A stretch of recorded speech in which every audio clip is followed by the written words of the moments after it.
All right, believe it or not, 7th graders, we are on the last chapter of the book.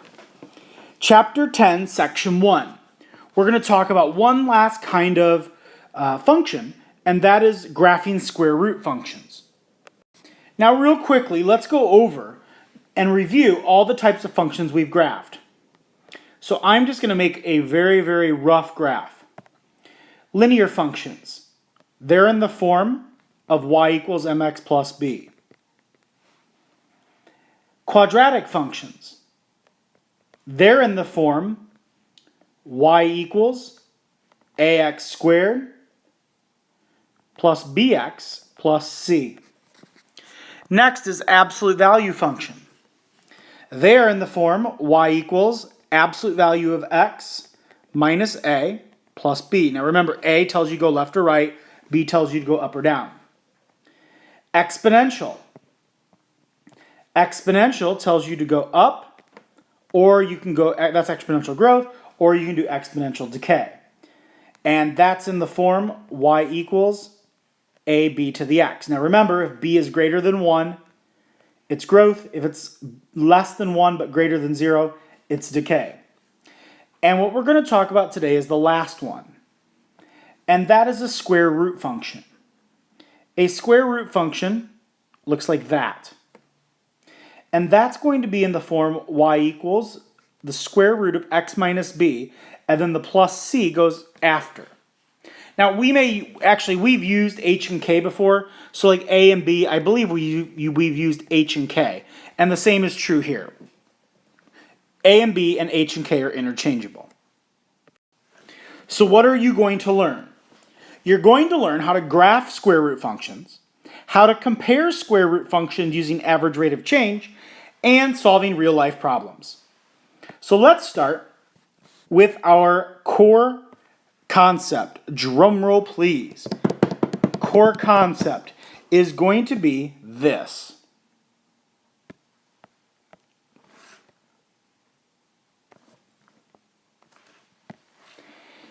A square root function is a function that contains a square root. Well, that's pretty easy.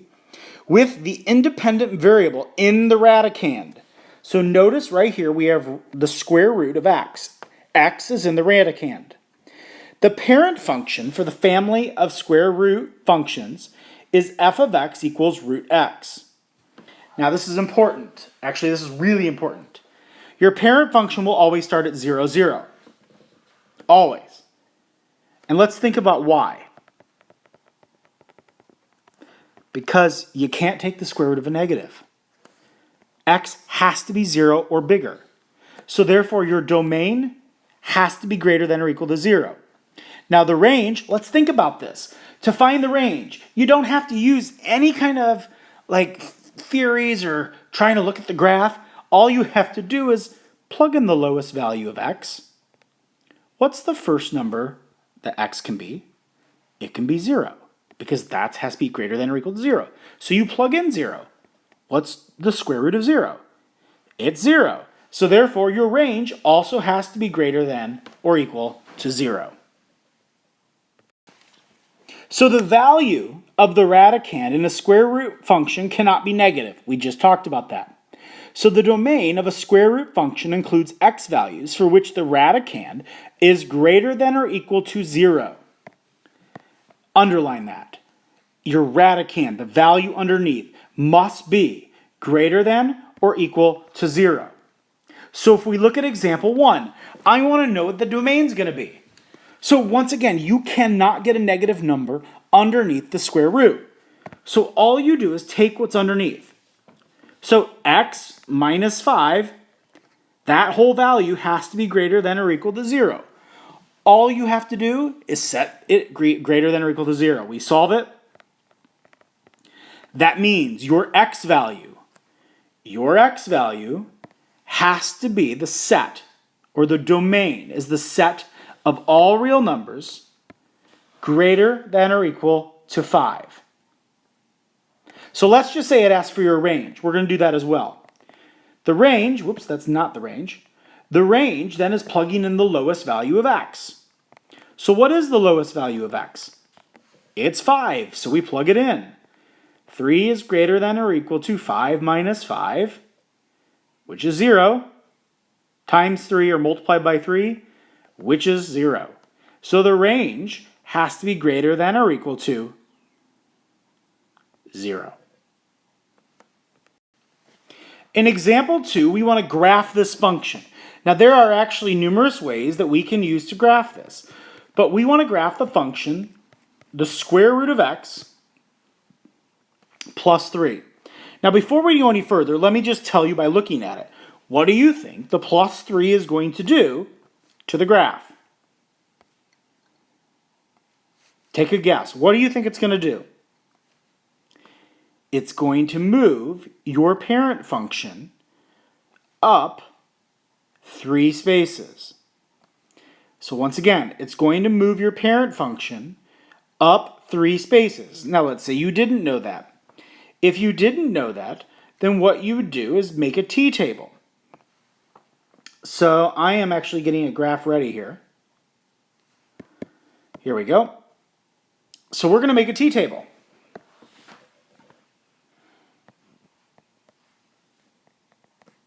Now, x has to be what? Well, the lowest value we have has to be 0. You can't have a negative or anything like that. So 0, we plug 0 in, we get 3. Now, you can plug in 1, easy. The square root of 1 plus 3 is 4. Don't pick 2. The square root of 2 gives you a decimal. Use smart thinking here. So the next thing I'm going to plug in is 4, because I can take the square root of 4, which gives me 2 plus 3, which is 5. That's about all we need. So if I graph these, 0, 3, 1, 4, 4, 5. Notice that I do not have an arrow on the left because your domain can't be less than 0. So on these, I'm gonna make you put the domain in range. The domain, x is greater than or equal to 3. Is that right? No. I'm just testing you here. It's greater than or equal to 0. Because remember, I take what's underneath, set it equal to 0. So now plug in that 0. What's your range? Well, your range is going to be root 0, which is 0, plus 3. Your range has to be greater than or equal to 3. Now, a radical function is a function that contains a radical expression with the independent variable in the radicand. A square root function is a type of radical function. You can transform graphs of radical functions in the same way that you've transformed graphs of previous functions. Notice in example 2 that the graph is a vertical translation up 3 units. Well, we just talked about that. And here's the massive cheat sheet. So let's look. Just like before with h and k, we're using h and k. Underneath the square root, if you have a minus 2, that means you're going to go 2 units right. A plus 3, you go 3 units left. So the x minus h, the minus tells you go to the right, positive tells you go to the left. That's your horizontal translation. Vertical will be a plus k. So here this would be 7 units up, this would be 1 unit down. Just like before, reflection, but this time the reflection can happen in the x or y axis, so this is important. If it's a negative, it's going to flip over the x-axis, which means it's like we've done before. It's upside down.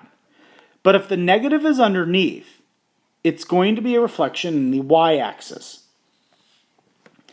A horizontal stretch or shrink. Well, that's where there's a number in the front. But notice that's underneath the root. So if it's underneath the root, you're shrinking by a factor of 1/3. If it's a 1/2, that means you're stretching by a factor of 2. It's almost in reverse here. The graph stretches away from or shrinks toward the y-axis. Vertical stretch is a multiplication outside the root. So 4 means a stretch factor of 4. 1/5, shrink factor of 1/5. This right here and this right here is going to be the new things to recognize. So take some time to look over this and see how it affects your graph. So in example number 3, Compare the graph of f of x to negative x. So the first thing we should do is just look at this. Look at this and say, what's my domain? What is the lowest value of x that you can plug in? Well, we take what's underneath, set it equal to 0, so greater than or equal to 0. X has to be greater than or equal to 2. There's my domain right there. So the domain, x has to be greater than or equal to 2. So I plug that in. 2 minus 2 is 0. Well, that's square root of 0. Times negative, we'll multiply by negative. The range then would be x is, this is actually going to be different. Notice it's going downward. So the range is going to be less than or equal to 0. And you're going to see once we graph it why. So now plug in values. So if I plug in 3, that gives me 3 minus 1 is 2. Square root of 1 is 1. Multiply by negative 1, be negative 1. If I plugged in 4, once again, you can do decimals. You get approximately negative 1 4/10. Plug in 5, about 1 7/10. Plug in 6, you get negative 2. So if you graph this, now the graph I'm going to put up also has the parent function. But here it is. So what's happened? The minus 2 lets me know that the graph has a translation of 2 units right. So we have a translation of 2 units right. That's why it's a minus 2 underneath. Now the negative, if it's on the outside, the negative does what? It's a reflection over, or you can say in the x-axis.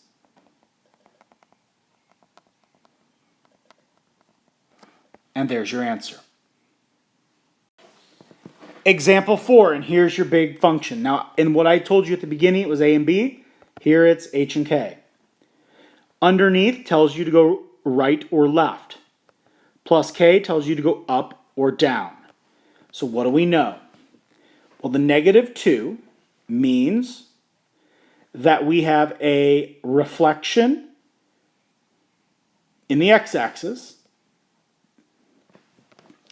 The minus 3 means that we're going to go right 3 units, horizontally 3 units to the right. And minus 2 means we're going to go down 2. Now, you could graph this, once again, if you want to find the domain and range, which you always do. You're going to do x minus 3 is greater than or equal to 0. So your domain is x is greater than or equal to 3. So we take that value to find the range. Plug it in. 3 minus 3 is 0. This gives you 0 minus 2. The range, is going, since it's going downward, it's going to be less than or equal to negative 2. Now if we graph this, now you only need to graph the actual graph that it's telling you. But here are all the things that have been done. But here's the graph right here.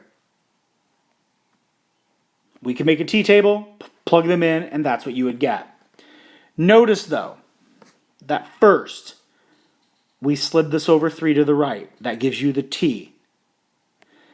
The h means what? Well, I've multiplied this by a factor of 2. So notice it's gone farther away. It's a factor of 2 farther away from the x-axis. This is multiplied by a factor of 2.